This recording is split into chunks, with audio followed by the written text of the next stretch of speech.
Ernest, one of the big issues in the education system is the slow pace at which government is resolving the infrastructure deficit. 5,403 schools are in critical conditions, with another 2,417 schools still under trees. We are told some 3.5 billion Ghana cedis will be required to fix the sector's infrastructural gap. What's accounting for this, and why the seeming dragging of feet to speedily resolve it? Well, in the education space, it's not only about the infrastructure. You also have to look at the human resource, the teachers, the facilitators who are going to ensure that all the curriculum that you put in place, they are also deliver so that you get the result that you require. Now, in terms of infrastructure, government for some time now has been invested a lot. If you look at Getfund, recently they had a press briefing as to the very project that they've been able to complete. Those that stalled or that got started in the previous administration and coming into office from 2017 to date, those that Getfund has been able to fund. So it's a process. You can't just say, day. You have to wait till you finish every infrastructure or you fix all the infrastructure challenges before you move on to the human resource development. At least it's the budgetary allocation has been so encouraging, but just that you can't fix all the problems at a time. It's a process, but we'll get there.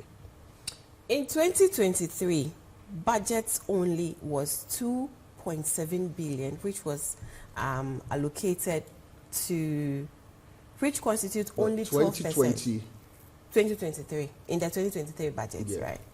Right? Budget only is 2.76 billion has been allocated to capital expenditure, which constitutes only 12% of the total education ministry's budget. This, to many, is inadequate and obviously doesn't solve the problems. Let me finish this one. The president in July 2021 at the Global Education Summit held in UK pledged to spend 23% of the budget towards the development of the educational sector. This hasn't been the case. One would wonder why the president on such platforms will make such a promise, and it looks like it's failing. Not that it's failing, but it has to do with the resources available.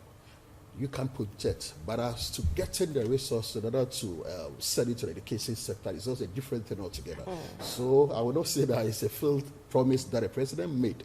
It's a commitment that the president more than committed in ensuring that all the resources available are channeled into the education sector. But we can't just be looking at the education sector as a ministry. Other sectors also come on board because we have other sectors that ought to be catered for. So it has to do with the available resources of which government also allocates, that this amount should go to education, this should go to health, this should go to local government and so on and so forth. So government is not relying on it to promise, but it's still committed in ensuring that at least when the resources are available. But we also have the media budget. Media budget can also review that, okay, the allocation going into education is below 20%, so how do we increase it? So it's a process. I think we'll get there. Right, but why would we start start a policy even when we know that the infrastructure and other things that has to go with it to help it? Why would we start the policy in the first place when we don't have things put in place? My sister, have you been to Legon before? Legon campus? Have you been to UCC? UDS? They've not started all the infrastructure that we see today. You have to start from somewhere. Now, people always reference Article 25 of the 1992 Constitution that we should progress, there should have progressive free education that we should be itching to. But who should be left behind? That have given the total number of students who could not get opportunity to enroll at the senior high school level. More than 100,000. So we had allowed that 100,000 to continue to date. What will be the fate of those people?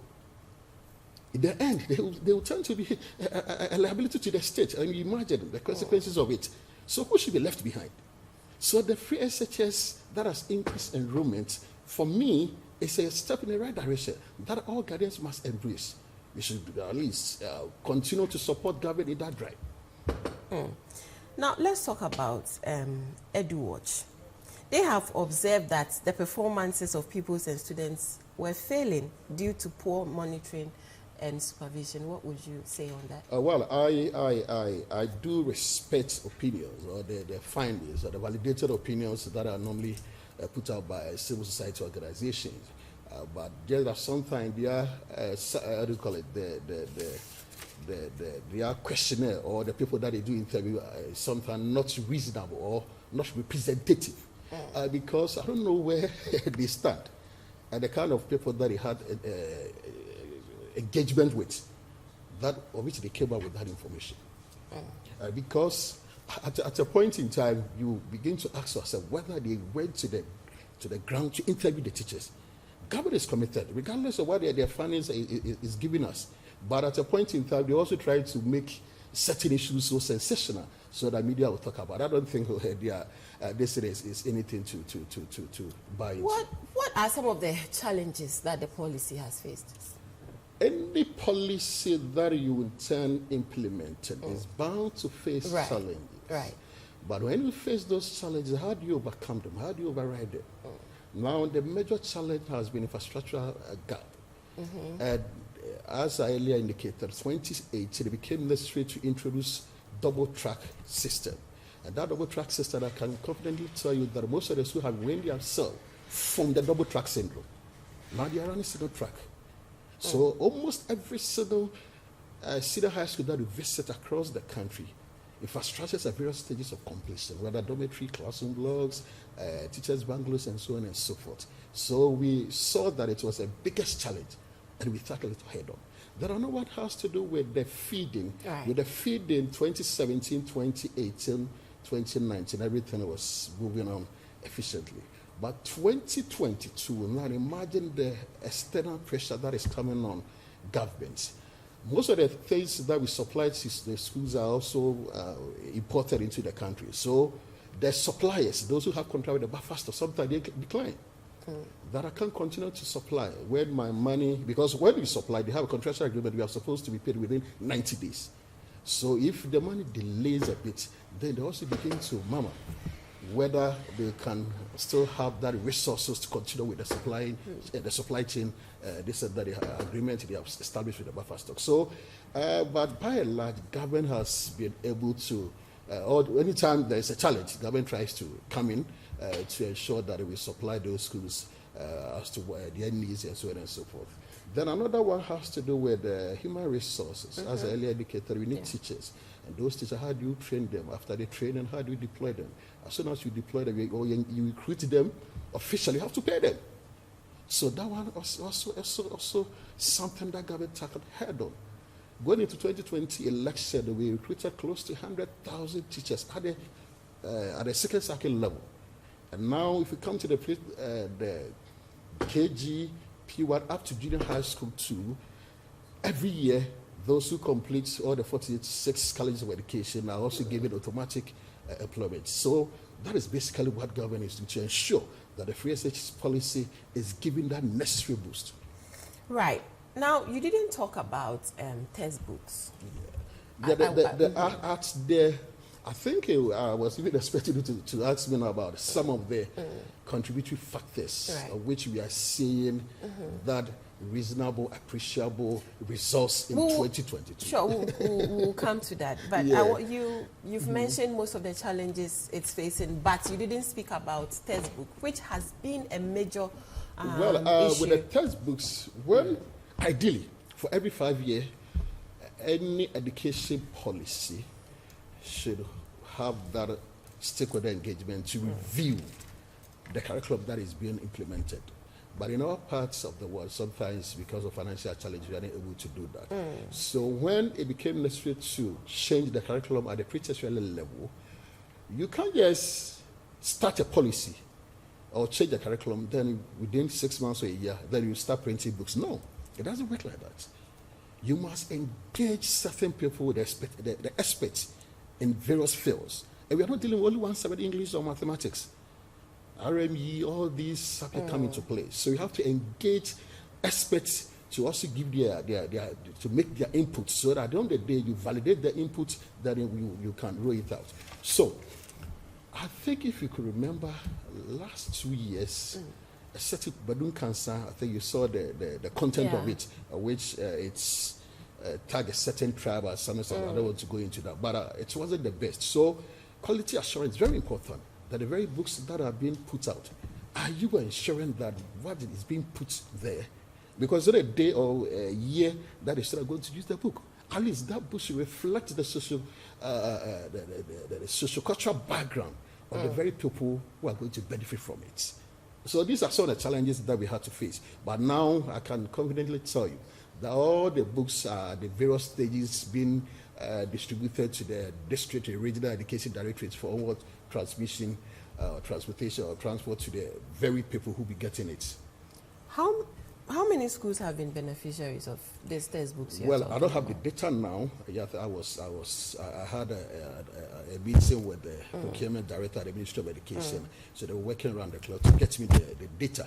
But I didn't get it because the program is also this one. But I promised that maybe next week or two I will come and give the data. Okay, so let's do this. Somewhere in May, a beneficiary of the free SHS policy in a student forum organized by Center for Social Justice, CSJ, made mention of the fact that some textbooks were full of errors.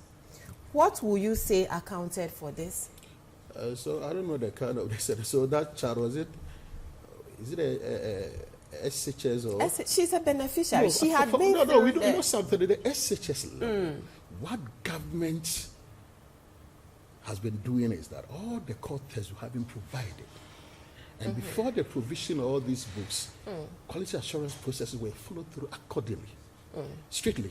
So I'm surprised that a student can just pinpoint certain lapses or gaps here in a certain book. She has been through the process. It didn't come to our notice for discussion. It didn't come to ministry. It didn't come to ministry for further deliberation. So that one. Right. She also disclosed that contrary to the impression that the government has provided textbooks, the government only offered textbooks for core subjects. Clarify this for us. What of the elective subjects were they not supposed? No, with the elective subjects, before coming to Ministry of Education, I had then taught for close to 14 years at the pre-tertiary level and up to the senior high level. What we used to do was, I was teaching geography. So from 2009 to 2021. What we used to do was, the teacher would go to the open markets, having gone through the YX syllabus and none of the GSS syllabus. Then you buy a book that will be applicable, so that you use it in your classroom work. Now, 2018 to date, all the first years who show up at the various senior high schools are given free core textbook. I said that one, he alluded to that fact. Yeah. As for the electives, because of the number, we are not able to supply every single child economics textbook or geography or history or biology. What we do is that we have stock almost all the libraries. So that if you have any reference to make, you go there and do that reference. So that is basically what is happening. But because we have not said it anywhere that we supply elective textbooks to all the students benefiting from the free SHS. We have never said it anywhere. Probably you didn't clarify all of this with regards to the policy. You made it known that textbooks are going to be supplied. We were so clear on that. Yeah, we clarified that. It was core subjects? Core subjects. But for the elective subject, government procured, but just that the numbers were not enough. But we have them at the various libraries so that a child or a teacher can go there and do his own research over them. Okay, now let's look at this. Some stakeholders in education, that's EduWatch, just this morning have issued a statement. I'm going to read it out. The continuous capping of the GET fund has led to the channeling of the 2.8 billion Ghana cedis to other sectors in spite of an accrual of 4.6 billion Ghana cedis to the GET fund levy.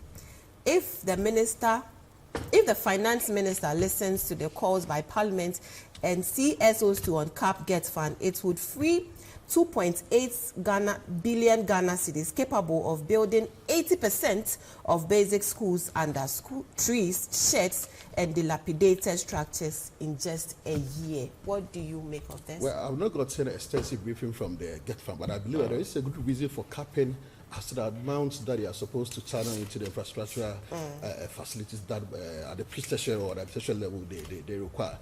So I don't think they will just sit down and cap as to the location to pre-tertiary level or the second cycle or the tertiary level. There's a good reason for doing that. But do you think it's a call in the right direction? Well, I actually indicated it. The CSOs, they always raise legitimate concerns that ought to be addressed. But the question there is, have they also been able to engage with the leaders or the management of Get Fund to understand why that decision was taken? So you can't just issue a statement, just amplifying your position without recourse to the very people that we are supposed to engage. When you issue such a statement, that becomes like a game stuff. Everybody tries to make any comments without recourse to the very people who are supposed to be engaged so that we get the full grasp of the issue.